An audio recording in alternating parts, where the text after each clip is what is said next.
बहुत शदीद गर्मी थी। ऐसे में पायल अपने कॉलेज से वापस आई। पायल, क्या हुआ? लगता है बाहर बहुत गर्मी है। कॉलेज से पैदल आई हूँ, इसीलिए सांस फूल रहा है। पैदल? क्यों? बस पर क्यों नहीं आई तुम?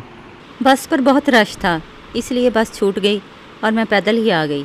अच्छा, मैं तेरे लिए लीमू पानी लाती हूँ।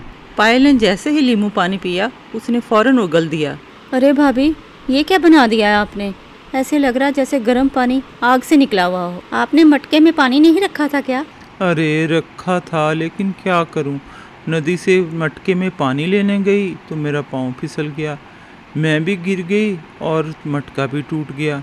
अरे भाभी, एक ही तो मटका था, वो भी फूट गया। चलो कोई बात नहीं, आप बताएं, आपको कहीं चोट तो नहीं लगी? अरे नहीं पायल, मुझे ज़्यादा चोट नहीं लगी। तभी घर पर पड़ोस की एक औरत तारा आती है। अरे ओ बहू, सोनिया कहाँ है तू? मेरा सूट सिल गया क्या? हाँ, थोड़ा सा रह गया है, मैं वही करने जा रही थी। चलो ठीक है, मैं तब तक रुक जाती हूँ। तभी सोनिया जल्दी से मशीन पर बैठ जाती है और बची खुची जो सिलाई रहती है वो सिल जाती है। ये लो आपका सूट। अरे अच्छा हो गया, मेरा सूट सिल गया। मुझे तो लगा था मैं इसको पहन ही नहीं पाऊँगी। अच्छा ये लो तुम्हारी बेगार, ये 200 रुपया सूट की सिलाई। ऐसा कहकर पड़ोसन अपने घर चली जाती है। अरे भाभी, आज आपको सिलाई के पैसे मिले हैं, आज तो खाने के लिए कुछ अच्छा सा बनाएं। खाने में तो आज दाल चावल हैं, वही खा लो। मैंने कुछ पैसे पहले भी जमा कर रखे हैं। मेरा ख्याल है कि हम आज के पैसे और वो मिलाकर पंखा ले लेते हैं। ये लें जी, मैंने कुछ पैसे जोड़ रखे थे, आप इसका पंखा ले आएं, बहुत गर्मी पड़ रही है। अरे हाँ, तुम सही कहती हो, मैंने भी कुछ पैसे जोड़ रखे हैं, पैसे मिलाकर एक पंखा ले ही लेते हैं अब। सोनिया इसके बाद सिलाई मशीन पर सारा दिन बैठकर कपड़े सीती रहती है, घर की सफाई करती है और उसके बाद खाना बनाने बैठ जाती है। चलो ठीक है, अब मैं बाज़ार जाता हूँ और पंखा लेकर आता हूँ। महंगाई भी बहुत ज़्यादा है, पता नहीं पंखा लिया भी जाता है कि नहीं। इसके बाद राजू ने बैंक से पैसे निकलवाए और बाज़ार की तरफ पंखा लेने चला गया। रास्ते में एक डाकू ने उसको लूट लिया। अरे कोई मेरी मदद करो, ये चोर मेरे पैसे छीनकर भाग रहा है, कोई तो बचाओ, कोई तो मदद करो मेरी।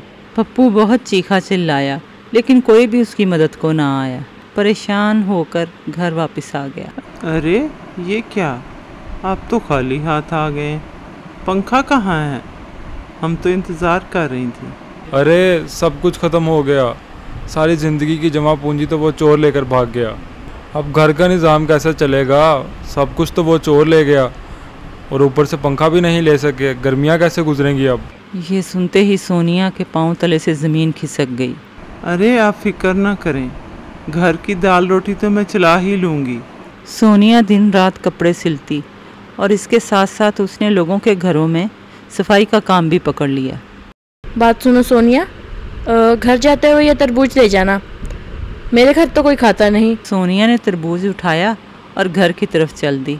रास्ते में उसने देखा कि एक बूढ़ी अम्मा प्यास से नढाल गिरी पड़ी है। कोई मुझे पानी दे दो, मैं बहुत प्यासी हूँ। उसने तरबूज को अच्छी तरह निचोड़कर बुढ़िया के मुंह में चंद कतरे जूस के टपका दिए। अरे बहुत शुक्रिया, इतनी गर्मी में कोई मुझे नहीं देख पा रहा था, शुक्र है तुमने मुझे देखा। माँ जी, आपको कोई और मदद चाहिए तो बताएं। ये सुनकर बूढ़ी अम्मा थोड़ा सा मुस्कुराई और देखते देखते परी बन गई। भरी गर्मी में कोई मुझे नहीं देख पा रहा था, सिर्फ तुमने मुझे देखा और मेरी मदद की। मैं तुमसे बहुत खुश हूँ, मांगो जो तुमने मुझसे मांगना है, मैं तुम्हारी ख्वाहिश पूरी करूँगी। नहीं, कोई बात नहीं, ये तो मेरा फ़र्ज़ था, और अगर आप मेरी मदद करना ही चाहती हैं तो मुझे एक पंखा दिला दें, मेरे घर में बहुत गर्मी है। बस इतनी सी ख्वाहिश? ये तरबूज मुझे दो। सोनिया फौरन तरबूज परी को पकड़ा देती है और वो उस पर कुछ मंत्र पढ़कर फूंक देती है। ये लो, अब ये कोई आम तरबूज नहीं, ये एक जादुई तरबूज है। तुम इससे जो भी मांगोगी वो ये देगा, लेकिन याद रखना जो भी मांगोगी वह तरबूज का बना हुआ होगा। ये कहकर परी गायब हो जाती है और सोनिया घर वापस आ जाती। मैं इस तरबूज से क्या मांग सकती हूँ? अच्छा चलो ऐ जादुई तरबूज, मेरे घर में एक पंखा लगा दो जिससे मेरा घर ठंडक से भर जाए। अरे वाह, ये तो पंखा आ गया। सोनिया ने जब ये सब किया तो पायल उसको देखकर हैरान हो जाती है।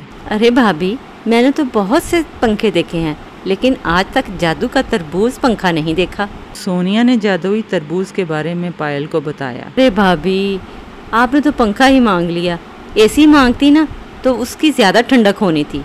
ऐ जादू के तरबूज, हमारे घर में एक बड़ा सा एसी लगा दे जिससे हमारा घर ठंडा बर्फ हो जाए। फौरन ही उनके घर में जादू का एसी भी आ गया और उनका घर ठंडक से भर गया। उनके घर में जादू तरबूज का पंखा और एसी दोनों थे। तो प्यारे बच्चों, अगर सोडी टून्स की ये कहानी आपको पसंद आई है तो हमारे चैनल को सब्सक्राइब करें, लाइक करें और अपने दोस्तों के साथ शेयर करें।